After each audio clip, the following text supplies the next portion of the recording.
17 April 1997 मसीहा ओडिशा देखिला एक नुआ सूर्योदय।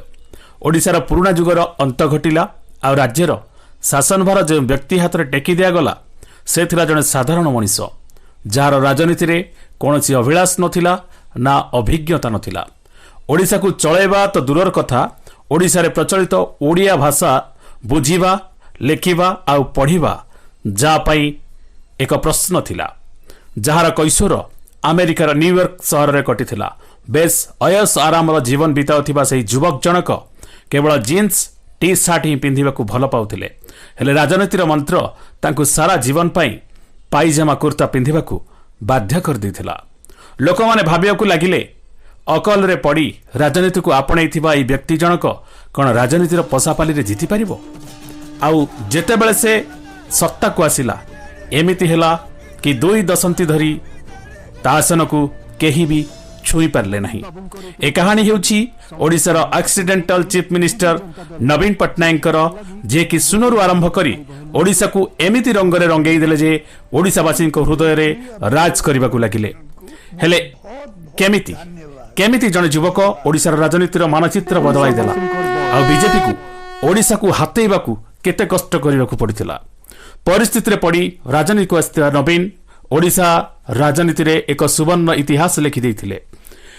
आ लिखिबेनि बा केमिति जने राजनीतिक वंशर दायाद हिसाब रे ओडिशा तांकठारु एतिकी आशा तो निश्चय रखुथिला।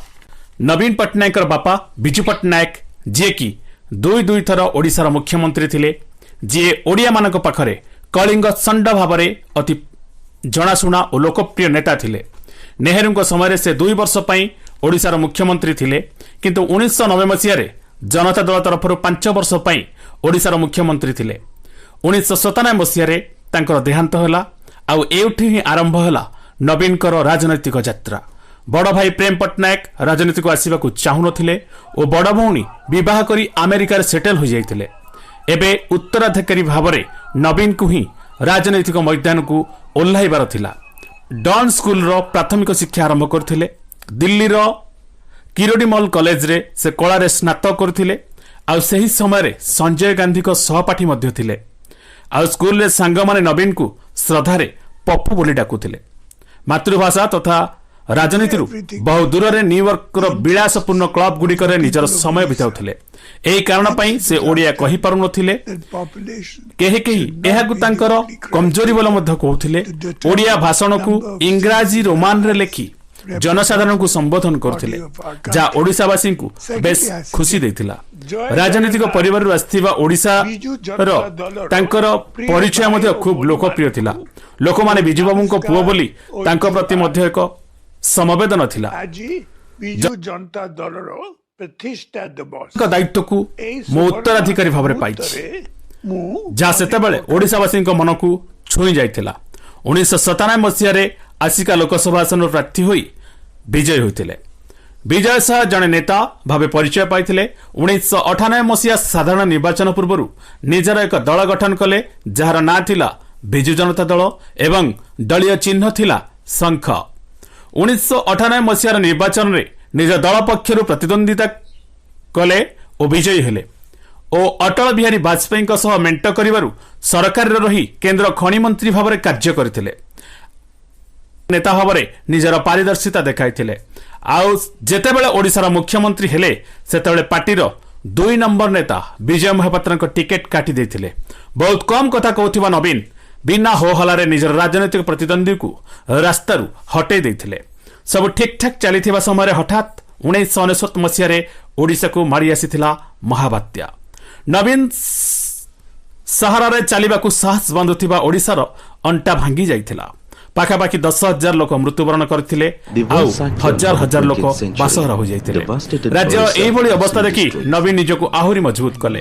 आ फेब्रुआरी 2000 विधानसभा निर्वाचन रे बीजेडी 68 विधानसभा सीट्स अख्तियार कला। सहयोगी बीजेपी 38 सीट जीतिबा परे केंद्र राजनीति राज्य राजनीति को आसी राज्य रे मुख्यमंत्री भाव में शपथ ग्रहण करथिले।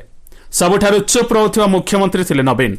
निजर सरकार सुरुखुरु चलुथिले मध्य अनेक विवाद मध्य आसीथिला। खनि घोटाला, चिटफंड घोटाला और राज्य में लॉ एंड ऑर्डर को नहीं मध्य समालोचना शिकार होइथिला नवीन सरकार। ए सब पछरे भी लोक हितैषी योजना पाई नवीन मध्य ओडिशावासी अति प्रिय होई पारिथिले। 2004 विधानसभा निर्वाचन में बीजेडी को 61 सीट और बीजेपी को 32 सीट मिलिथिला। लोकसभा फलाफल को देखिले 21 रु 11 रे बीजेडी और 7 रे बीजेपी को मिलिथिला सफलता। किंतु 2009 रे दुई पार्टी अलग अलग प्रार्थी देई प्रतिद्वंदिता करथिले और मेंट राजनीतिर अंत घटिथिला। बीजेडी अति सुंदर प्रदर्शन करने सह 147 विधानसभा आसन रु 103 आसन रे विजय होइथिला और बीजेपी मात्र 6 विधानसभा सीट रे सीमित रहिथिला। बीजेडी को लोकसभा रे 14 सीट मिलिथिला और बीजेपी को ओडिशा रे खाता मध्य खोली पारि नथिला। एहा परे बहुत वर्ष पर्यंत ओडिशा रे नवीन को हराइबा एक स्वप्न ही रहिथिला। किंतु 2024 साधारण निर्वाचन रे नवीन का विजय धारा रे ब्रेक लागिथिला। ओडिशा रे साधारण जनता बीजेपी को प्राय सबु लोकसभा आसन रे विजय करथिले। विधानसभा 147 आसन रु बीजेपी 78 टी और बीजेडी को 51 सीट मिलिथिला। निरंकुश संख्यागरिष्ठता सह बीजेपी सरकार गठन करथिला। नवीन को लोकप्रियता कौन ह्रास घटी नथिले मध्य मोदी बारंबार ओडिशा गस्त और भारत में मोदी क्रेज और दलीय कार्य को नवीन को अनुपस्थिति और VK पांडियन को निर्वाचन प्रचार कोठी ना कोठी लोकों को बदलवा बाध्य करथिला। सोशल मीडिया रे मिछ प्रचार प्रसार मध्य एथिपाई दायी। बीजेपी दलर शपथ उत्सव रे नवीन को उपस्थिति हेबा और अभिनंदन जणाइबा नवीन को आहुरी महान कर देथिला। लागुथिला जेमिति पुणी थरे नवीन ही शपथ ग्रहण करुछंती। एही भली एक जननायकंक पई मु अकुंठ चित्तरे सलाम करुछि आउ सलाम करुथिबी जे कि ओडिशा को जीरो रु हीरो एक अवहेलित राष्ट्र रु एक विकसित राष्ट्र भाबरे एक अवहेलित राज्य रु एक विकसित राज्य भाबरे एवं विकासशील राज्य भाबरे गढ़ी तोली आउ बोध हुए नवीन को परी जड़े लीडर ओडिशा रे मिलिबा असंभव लगुछि। तो दर्शक बंधु आज एतिकी नमस्कार।